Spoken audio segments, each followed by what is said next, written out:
started. So this is all about family dynamics, and isn't that what makes the holidays feel kind of so stressful, is that we know about those patterns that we tend to fall, and we can go from being smart, well-adjusted, capable mothers to total meltdown in just a few seconds. And it seems like, I don't do this anywhere else. Why is this happening here?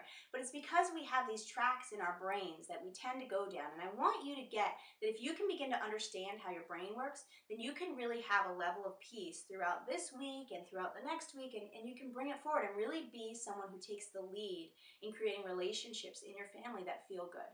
Okay, so think about, you've probably had a morning where you woke up and you felt pissed and you hated everything and everyone, and you hated that you hated everything and everyone. And then later in the day you realize, oh, I'm getting my period. And you kind of relaxed about the fact that, okay, I hate everything and everyone, it's okay, I'm getting my period. So what if you could operate at a level where you could just watch those emotions and those thoughts come up, and you didn't have to have the reason of, oh, I got my period, to not layer on panic. Because what happens is I feel angry, I hate everybody, and now I'm panicked that I feel that way. And so it creates a spiral. So I want you to get how your mind operates so that you can actually step back and go, okay, this makes sense. I don't need to panic that I'm panicking. And what happens there is that even if we do react to something, we just notice that we're reacting and it's kind of over. It's like over before it starts. So the mind works, we have all this information coming in at us all the time, way more than we could possibly ever process. And it's very smart. We've evolved to be able to take all that information and then kind of take shortcuts about it. We make assumptions. And that's really helpful in situations like where we need to figure out if we're going to eat or have shelter, but not so helpful in situations where you bring in the stuffing and mom asks, are there onions in the stuffing? And then all of a sudden you make all these assumptions about how it's never good enough, and why'd she ask that question anyway, and I can't believe that I went through all this labor to bring this here and everything I did, and that's the first thing she's doing is she's not appreciating me. Okay, so that's the old familiar path, and that's the one that the mind would rather take to just so it can be certain about all the information. Okay, I have all this information coming in. The mind would rather be certain about it, even if it's really painful, even if it leads to a fight, even if it leads to you feeling unappreciated, than to sit for a moment in that place that feels kind of uncomfortable and uncertain, where your mom says, are there onions in the stuffing? And you simply pause and ask yourself, are there onions in the stuffing? Right? And in that pause, instead of flying down that path that's like a slide, like the momentum just goes, it's so easy to get on that.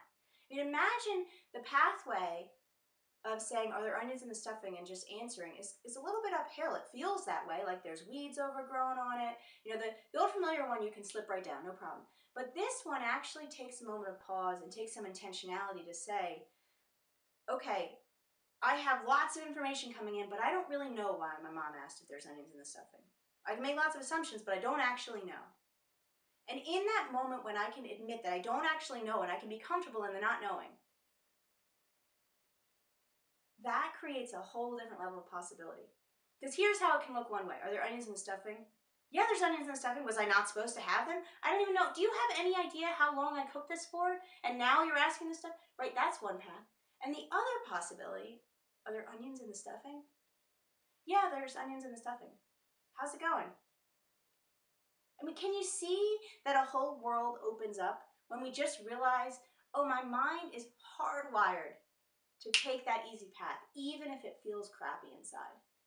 But if I'm willing to just sit in that place where I don't really know, maybe I don't know somebody's motives, maybe I don't know, if I'm willing to sit in that place, it creates a space where suddenly I can now have connection. Yeah, we're past the onions and now we're into like, what's going on?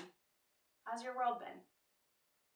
So I'd love for you to weigh in on this. Check out the Facebook page. There's going to be lots of great posts from other women who are a part of this series over the next couple of months. So check out the Facebook page and give us a few comments about what does this look like in your life? Do you have that that one trigger for you that you always go down that path? And what is a way that you could pause to make that a little bit different this year?